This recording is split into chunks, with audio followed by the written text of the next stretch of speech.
नमस्कार।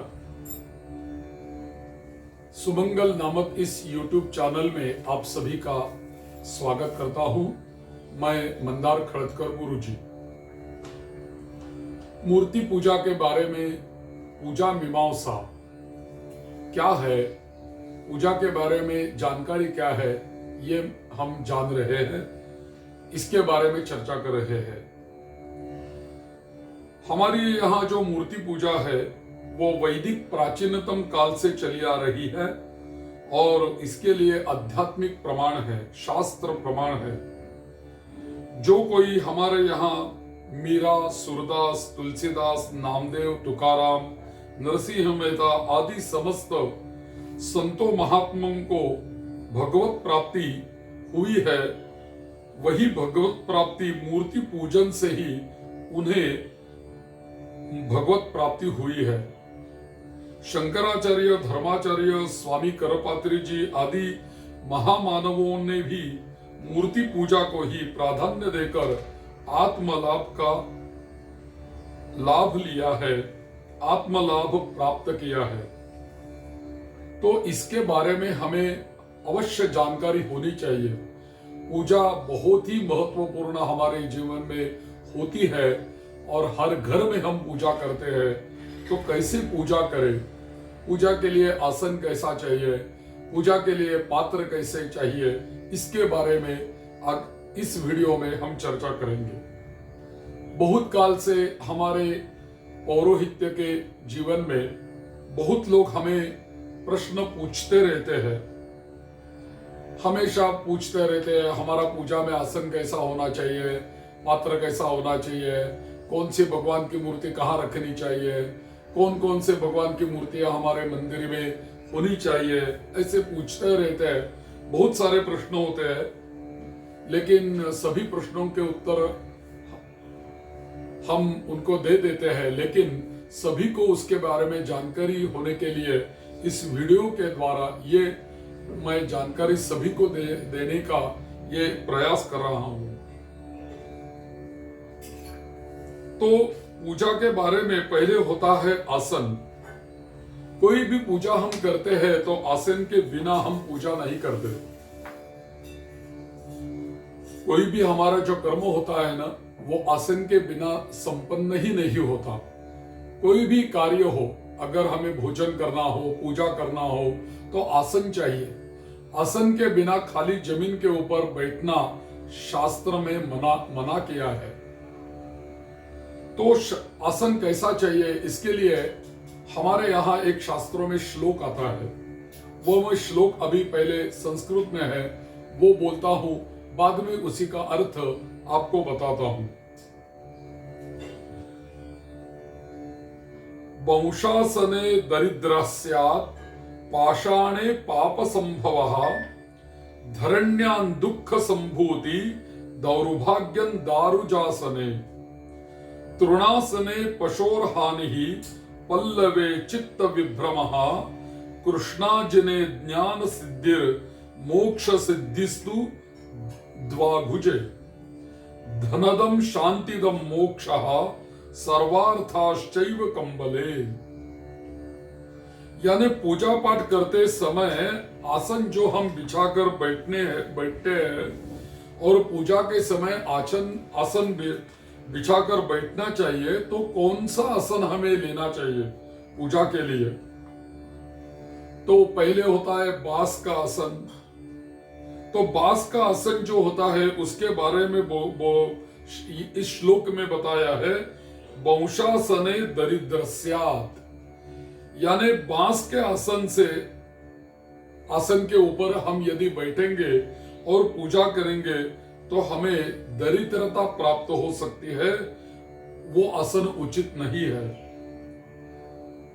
यदि हम पाषाण के आसन के ऊपर बैठेंगे, तो पत्थर के ऊपर बैठकर पूजा करेंगे, तो क्या होगा? तो पाषाणे पाप संभवः, यानी पत्थर के ऊपर यदि हम बैठकर पूजा करेंगे तो हमें पापी ही लगता है, पुण्य की प्राप्ति नहीं होती। तो बांस का आसन नहीं चाहिए, पत्थर के ऊपर बैठकर भी पूजा नहीं करनी चाहिए, और भी कोई ऐसा पूछेगा कि हम पृथ्वी के ऊपर बैठकर पूजा करेंगे, धरणी के ऊपर बैठेंगे और पूजा करेंगे, ऐसा बोलेंगे और कोई बोलेगा, तो उसके लिए श्लोक में दूसरे चरण में बताया है, धरण्याम दुख संभूति, धरण्याम दुख संभूति। यदि पृथ्वी के ऊपर बैठकर, धरणी के ऊपर बैठकर पूजा करेंगे, कुछ कर्म करेंगे, तो पृथ्वी के ऊपर बैठने से हमें दुख संभूति, दुख की ही प्राप्ति होगी। और यदि हम, कोई बोलेगा कि हम लकड़ी के आसन के ऊपर बैठकर पूजा करेंगे, तो लकड़ी के आसन के ऊपर बैठने से क्या होता है, अगले चरण में श्लोक में बताया है, दौर्भाग्यम दारुजासने, यानी दारू यानी लकड़ी, तो लकड़ी के आसन के ऊपर हम बैठकर पूजा करेंगे, कर्म करेंगे, तो हमें दुर्भाग्य की प्राप्ति हो सकती है, दुर्भाग्य हो सकता है।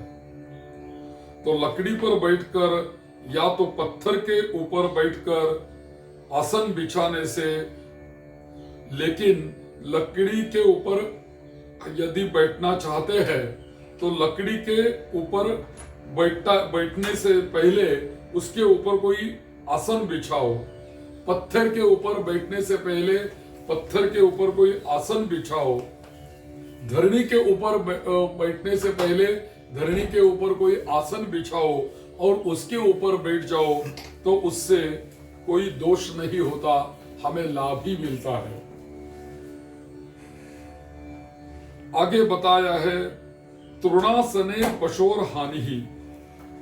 यदि हम तृण से बनाए हुए आसन के ऊपर बैठेंगे, तृण यानी घास के ऊपर के आसन के ऊपर हम बैठेंगे तो पशुओं की हानि होगी। पत्तों के आसन के ऊपर हम यदि बैठेंगे, पत्र के आसन के ऊपर हम यदि बैठेंगे, तो पत्र के पत्तों के आसन पर बैठने से हमारा चित्त भ्रमित हो जाएगा, चित्त में भ्रम उत्पन्न हो जाएगा। तो इसीलिए अगले चरण में आता है, तृणासने पशोर हानि ही पल्लवे चित्त विभ्रमहा। तृणासन के ऊपर बैठने से पशुओं की हानि होती है और पल्लव के आसन के ऊपर बैठने से, पत्तों के आसन के ऊपर बैठने से चित्त का भ्रम हो जाता है।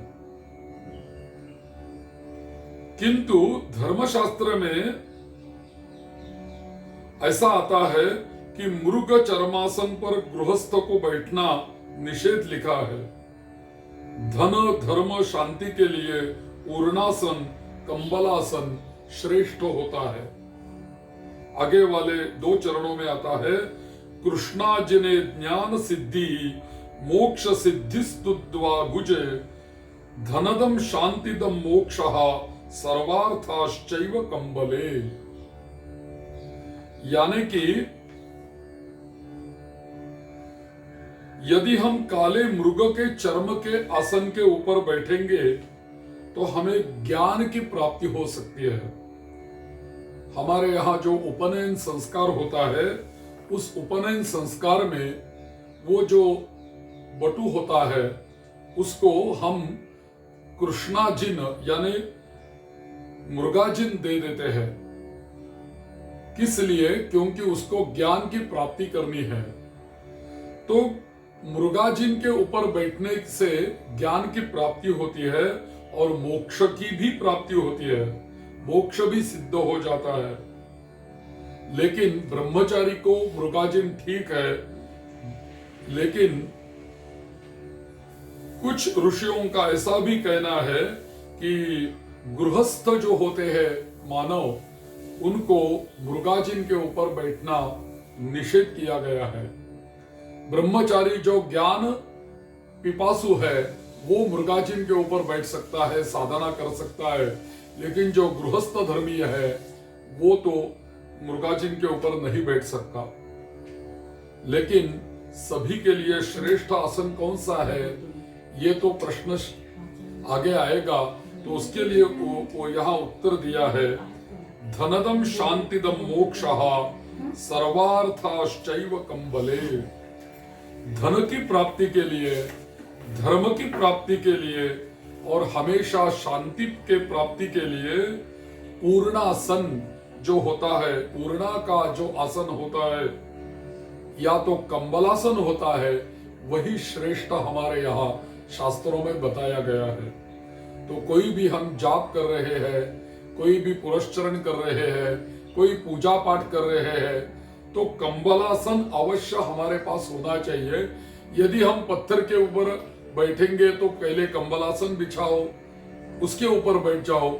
यदि कोई लकड़ी का आसन लेके हम बैठ रहे हैं तो उसके ऊपर कंबलासन रखो, उसके ऊपर बैठकर पूजा पाठ हो सकता है।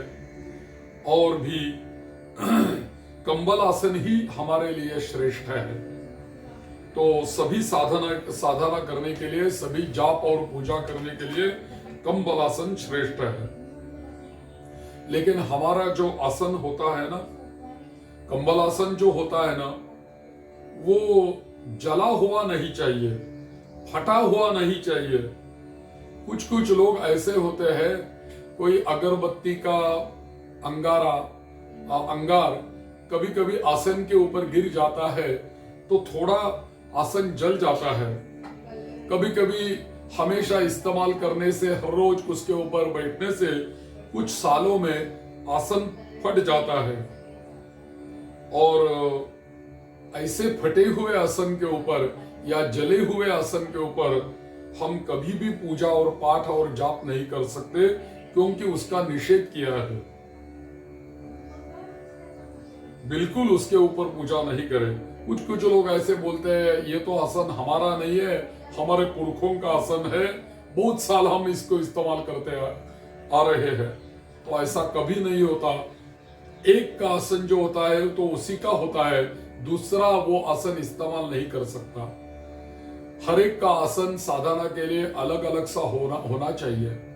पति का भी आसन अलग होना चाहिए, पत्नी का भी अलग होना चाहिए, बच्चों का भी अलग आसन रहता है। हर एक का आसन अलग होता है, उसी के ऊपर उसकी साधना हो सकती है। हम पुरखों से ये यदि चला आया आसन यदि इस्तेमाल कर रहे हैं तो बहुत साल इस्तेमाल करने से वो फट जाता है, जल जाता है। ऐसे ही हम इस्तेमाल करते रहेंगे तो हमारी साधना सफल नहीं होगी, उससे हमें लाभ नहीं मिलेगा। तो क्या करना है कि हमें आसन अच्छा बिछाना है, अच्छा आसन होना चाहिए, साफ सुथरा आसन होना चाहिए और मुलायम होना चाहिए। तो इसीलिए जला हुआ, फटा हुआ पुराना आसन पूजा में निषिद्ध है। और गंदगी से भरा हुआ और मिट्टी से या कुछ रंग बदला हुआ आसन जो होता है ना, वो भी लेना उचित नहीं है।